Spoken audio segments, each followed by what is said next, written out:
بسم اللہ الرحمن الرحیم۔ ملفوظات حضرت مسیح موعود 31 اگست سن 1901۔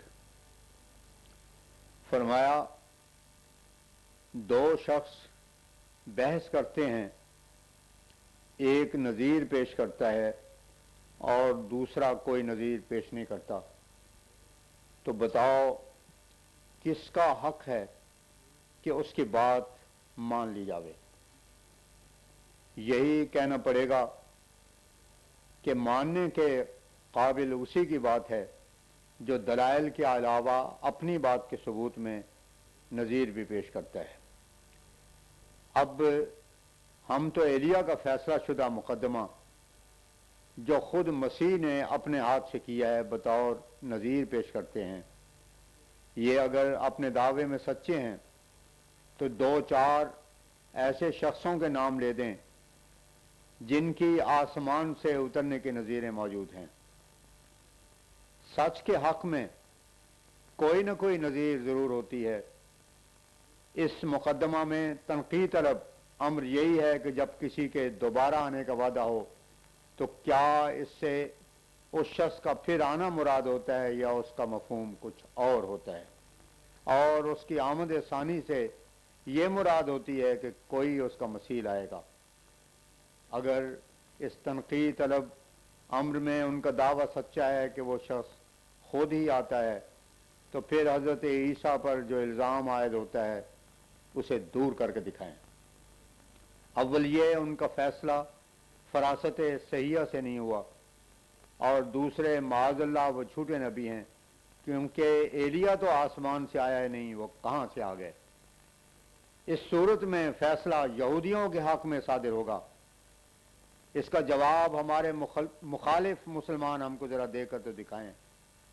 لیکن یہ ساری مصیبت ان پر اس ایک امر سے آتی ہے جو کہتے ہیں کہ ہم استعارہ نہیں مانتے۔ اصل بات یہی ہے، اور وہی فیصلہ حق ہے جو مسیح نے دیا ہے کہ ایلیا کے آنے سے مراد یہ تھی کہ اس کی خو اور طبیعت پر اس کا مسیح آئے گا۔ اس کے خلاف ہرگز ثابت نہیں ہو سکتا۔ مشرق یا مغرب میں پھرو اور اس کے نظیر لاؤ کہ دوبارہ آنے والا خود ہی آیا کرتا ہے۔ اس اعتقاد کو دل میں جگہ دو گے تو نتیجہ وہی ہوگا کہ اسلام ہاتھ سے جائے گا۔ مسیح کو یہودیوں نے اسی وجہ سے جھوٹا قرار دیا۔ کیا ہمارے مخالف مسلمان بھی چاہتے ہیں کہ اس کو جھوٹا قرار دیں؟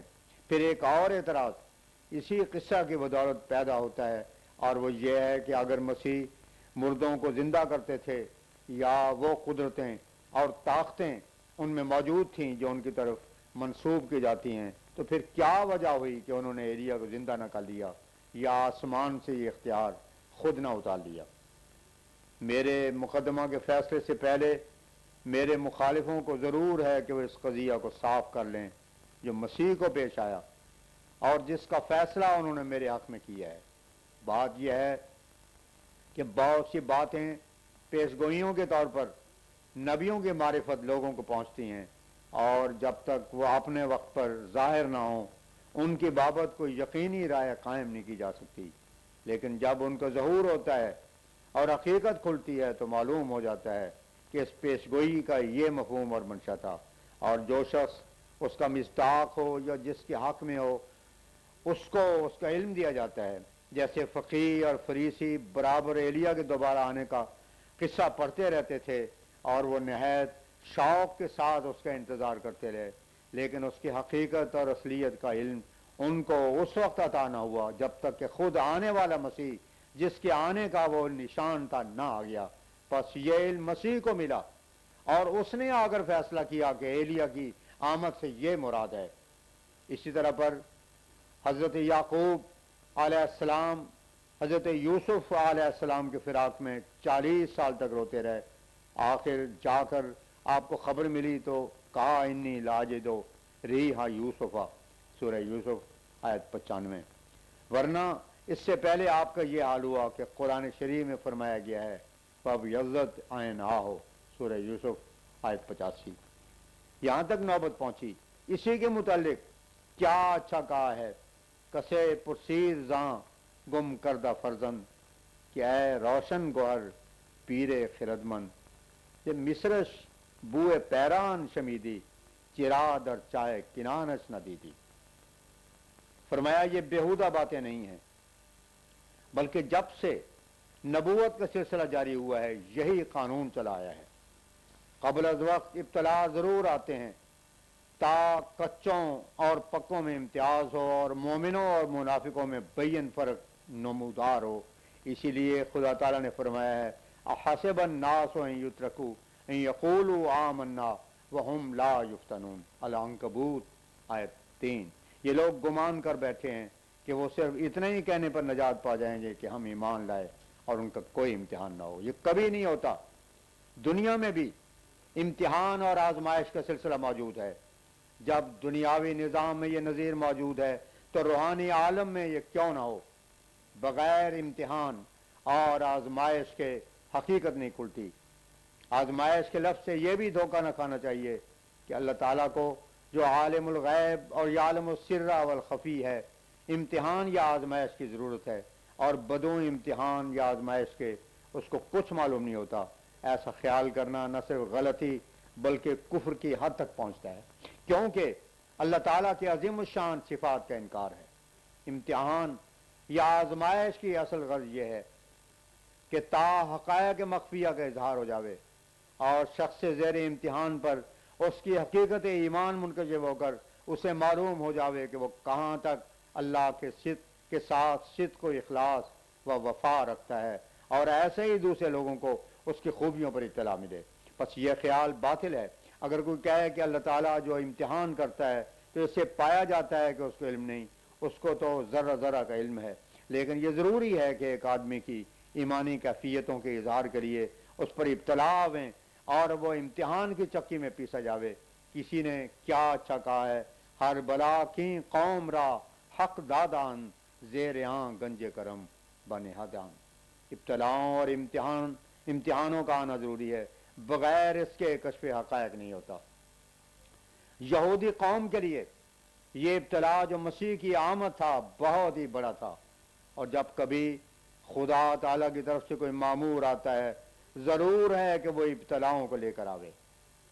حضرت صلی اللہ علیہ وسلم کی پیشگوئی تورات میں مثیل موسیٰ والی موجود ہے، لیکن کیا کہنے والے نہیں کہتے کہ کیوں اللہ تعالیٰ نے پورا نام لے کر نہ بتایا اور سارا پتہ نہ دے دیا کہ وہ عبداللہ کے گھر میں آمنہ کے پیٹ سے پیدا ہوگا اور اسماعیلی سلسلے سے ہوگا؟ تیرے بھائیوں کا لفظ کیوں کہہ دیا؟ اصل بات یہ ہے کہ اگر ایسے ہی اس راہ سے بتا دیا جاتا تو پھر ایمان نہ رہتا۔ دیکھو، اگر ایک شخص پہلی رات کا چاند دے کر بتا دے تو وہ تیز نظر کہلا سکتا ہے، لیکن اگر کوئی 14ویں کا چاند دیکھ کر کہہ دے کہ میں نے بھی چاند دیکھ لیا ہے تو کیا لوگ اس پر ہنسیں گے نہیں؟ یہی حال خدا تعالیٰ کے نبیوں اور رسولوں کی شناخت کے وقت ہوتا ہے۔ جو لوگ قرائن قویہ سے شناخت کر لیتے اور ایمان لے آتے ہیں وہ اول المومنین ٹھہرتے ہیں۔ ان کے مدارج اور مراتب بڑے ہوتے ہیں، لیکن جب ان کا صدق آفتاب کی طرح کھل جاتا ہے اور ان کی ترقی کا دریا بہ نکلتا ہے تو پھر ماننے والے عوام الناس کہلاتے ہیں۔ جب خدا تعالیٰ کا ہمیشہ سے ایک قانون سلسلہ نبوت کے متعلق چلا آتا ہے اور اس کے لیے اپنے ماموروں کے ساتھ یہی سنت ہے، تو میں اس سے الگ کیوں کر ہو سکتا ہوں؟ پس اگر ان لوگوں کے دل میں بخل اور ضد نہیں تو میری بات سنیں اور میرے پیچھے ہو لیں، پھر دیکھیں کہ کیا خدا تعالیٰ ان کو تاریکی میں چھوڑتا ہے یا نور کی طرف لے جاتا ہے۔ میں یقین رکھتا ہوں کہ جو صبر اور صدق دل سے میرے پیچھے آتا ہے وہ ہلاک نہ کیا جاوے گا، بلکہ وہ اسی زندگی سے حصہ لے گا جس کو کبھی فنا نہیں۔ اس قدر لوگ جو میرے ساتھ ہیں اور جو اب اس وقت موجود ہیں، کیا ان میں سے ایک بھی ہے جو یہ کہے کہ میں نے کوئی نشان نہیں دیکھا؟ ایک نہیں، سینکڑوں نشان خدا تعالیٰ نے دکھائے ہیں، مگر نشانات پر ایمان کا حاصل کرنا یہ ٹھوکر کھانے کا موجب ہو جایا کرتا ہے۔ جس کا دل صاف ہے اور خدا تصدیق اس میں ہے، اس کے سامنے دوبارہ آنے کے متعلق حضرت عیسیٰ کا ہی فیصلہ پیش کرتا ہوں۔ وہ مجھے سمجھاوے کہ یہودیوں کے سوال کے جواب میں کہ مسیح سے پہلے ایلیا کا آنا ضروری ہے، جو کچھ مسیح نے کہا وہ سچ ہے یا نہیں۔ یہودی تو اپنی کتاب پیش کرتے تھے کہ ملاکی نبی کے صحیفے میں ایریا کا آنا لکھا ہے، مسیح ایریا کا ذکر نہیں۔ مسیح یہ کہتے ہیں کہ آنے والا یہی یوحنا ہے، چاہو تو قبول کرو۔ اب کسی منصف کے سامنے فیصلہ رکھو اور دیکھو کہ ڈگری کس کو دیتا ہے، وہ یقیناً یہودیوں کے حق میں فیصلہ دے گا، مگر ایک مومن جو خدا تعالیٰ پر ایمان لاتا ہے اور جانتا ہے کہ خدا کے فرشتہ کس طرح آتے ہیں، وہ یقین کرے گا کہ مسیح نے جو کچھ کہا اور کیا وہی صحیح اور درست ہے۔ اب اس وقت وہی معاملہ ہے یا کچھ اور؟ اگر خدا کا خوف ہو پھر بدن کانپ جاوے یہ کہنے کی جرت کرتے ہوئے کہ یہ دعوت چھوٹا ہے۔ افسوس اور حسرت کی جگہ ہے کہ ان لوگوں میں اتنا بھی ایمان نہیں جتنا کہ اس شخص کا تھا جو فرعون کے قوم میں سے تھا، اور جس نے یہ کہا کہ اگر یہ کاذب ہے تو خود ہلاک ہو جائے گا۔ میری نسبت اگر تقوی سے کام لیا جاتا تو اتنا ہی کہہ دیتے اور دیکھتے کہ کیا خدا تعالیٰ میری تائیدیں اور نصرتیں کر رہا ہے کہ میرے سلسلے کو مٹا رہا ہے۔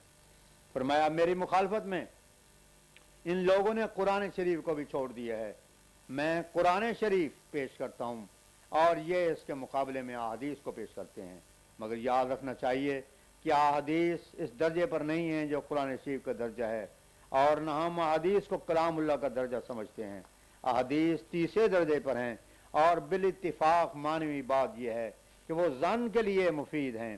ان الظن لا یغنی من الحق شیئا، سورہ نجم آیت 29۔ اصل میں تین چیزیں ہیں، قرآن، سنت اور احادیث۔ قرآن خدا تعالیٰ کی پاک وحی ہے جو رسول اللہ صلی اللہ علیہ وسلم پر نازل ہوئی، اور سنت وہ اسوہ حسنہ ہے جو حضرت صلی اللہ علیہ وسلم نے اس وحی کے موافق قائم کر کے دکھایا۔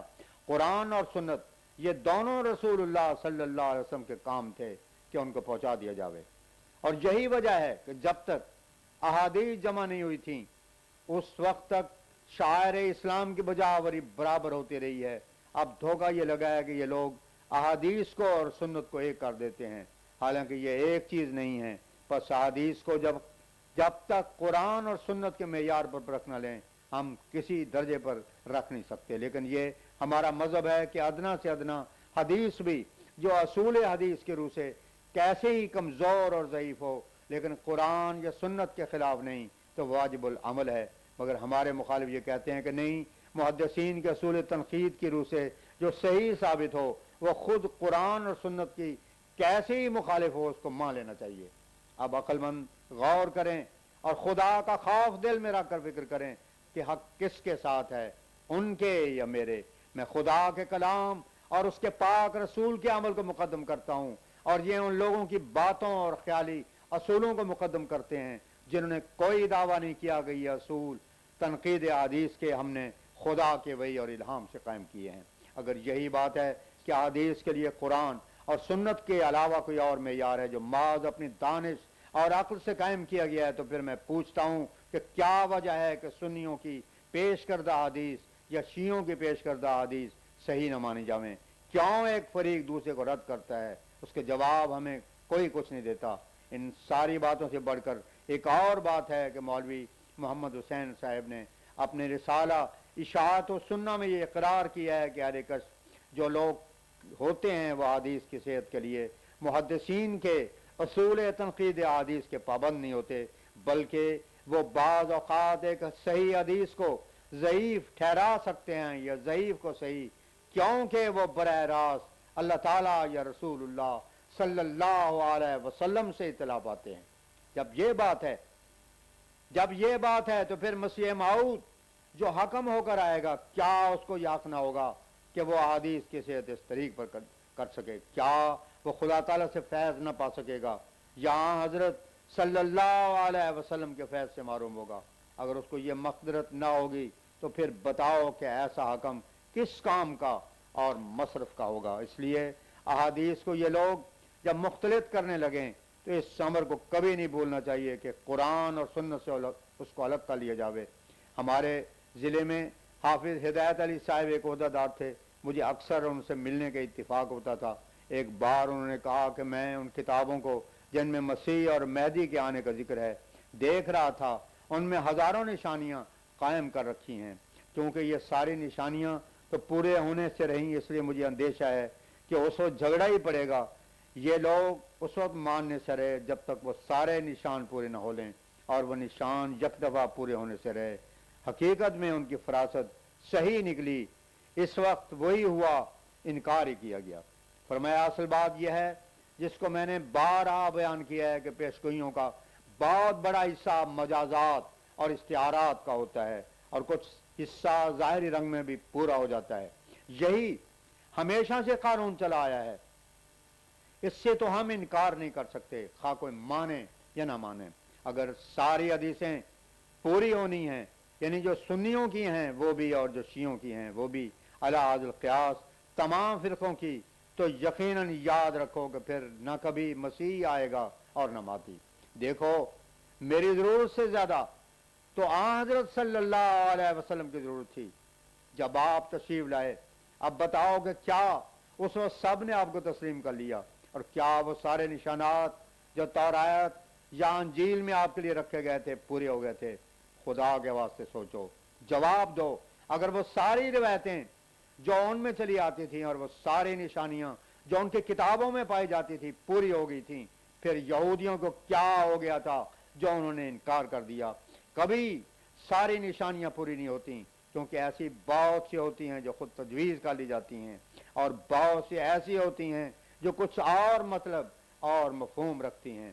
جب سب راست بازوں کے وقت ان کا انکار کیا گیا اور یہی عذر پیش کیا گیا کہ نشانات پورے نہیں ہوئے، تو اس وقت اگر انکار کیا گیا تو اسی سنت پر انہوں نے قدم مارا ہے۔ میں کسی کی زبان انکار تو بند نہیں کر سکتا، مگر میں یہ کہتا ہوں کہ وہ میرے عذرات کو سن کر جواب دیں۔ یوں ہی باتیں بنانا تو طریقے تقویٰ کے خلاف ہے۔